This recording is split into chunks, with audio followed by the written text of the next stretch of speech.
Madinah pagi itu terasa damai. Angin berhembus lembut di antara dinding-dinding rumah yang sederhana. Di rumah Aisyah radhiyallahu anha, Rasulullah tampak duduk bersandar, wajahnya pucat namun tetap bercahaya.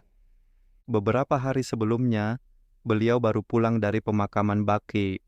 Saat berjalan, tubuh beliau mulai terasa lemah, keringat dingin mengalir di kening.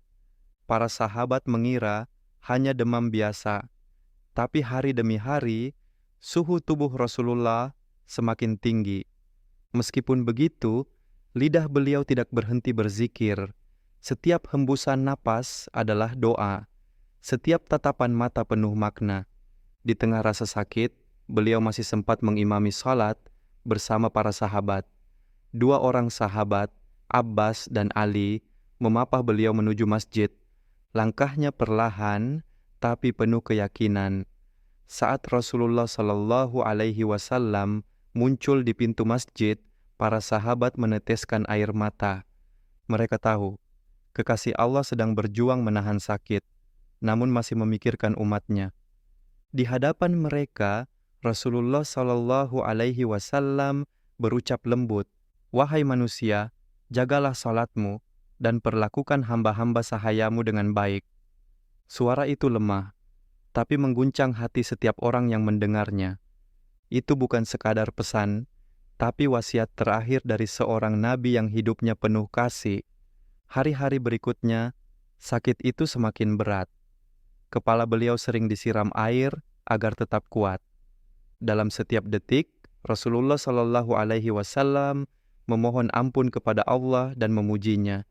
"Ya Allah, ampuni aku, rahmati aku, temui aku dengan Ar-Rafiq Al-A'la."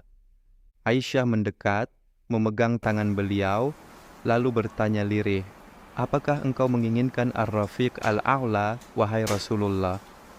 Beliau mengangguk pelan, matanya menatap langit, seolah melihat sesuatu yang indah, sesuatu yang hanya bisa dilihat oleh hati yang suci. Di luar rumah, para sahabat menangis. Umar bin Khattab tak sanggup menerima kenyataan. Abu Bakar tetap tenang, menahan air mata, dan berdoa dalam diam. Ketika waktu salat tiba, Rasulullah Shallallahu Alaihi Wasallam memerintahkan agar Abu Bakar menjadi imam. Itu tanda bahwa kepemimpinan umat setelah beliau telah Allah tunjukkan. Lalu, saat matahari Madinah mulai tenggelam, Rasulullah bersandar di pangkuan Aisyah. Suara lirih keluar dari bibirnya, "Bersama Ar-Rafiq Al-A'la." Dan tangan itu perlahan terkulai. Dunia menjadi hening. Langit Madinah seolah berhenti bernafas. Sang manusia mulia telah kembali kepada Rabbunya. Tangisan pecah di seluruh kota. Umar menolak percaya, siapa yang berkata Muhammad telah wafat akan kupenggal. Tapi Abu Bakar berdiri tegar, menenangkan semua dengan kata-kata yang akan dikenang selamanya. "Barang siapa menyembah Muhammad, ketahuilah Muhammad telah wafat. Tapi barang siapa menyembah Allah, maka Allah hidup dan tidak akan mati." Semua terdiam.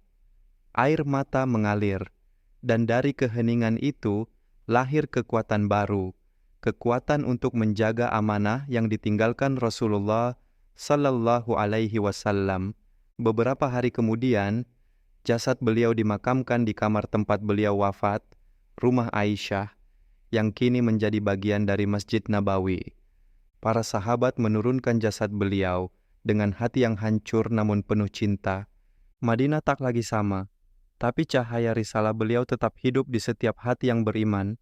Rasulullah Shallallahu Alaihi Wasallam telah kembali kepada Tuhannya, namun pesan beliau terus bergema. "Jagalah salatmu dan berbuat baiklah kepada sesama." Selama umat ini masih bersujud dan mengucap la ilaha illallah, nama Muhammad Sallallahu Alaihi Wasallam akan terus hidup selamanya dalam doa, dalam cinta, dan dalam cahaya yang tak pernah padam. Shalawat dan salam untukmu, wahai kekasih Allah, Rasulullah Muhammad Sallallahu Alaihi Wasallam,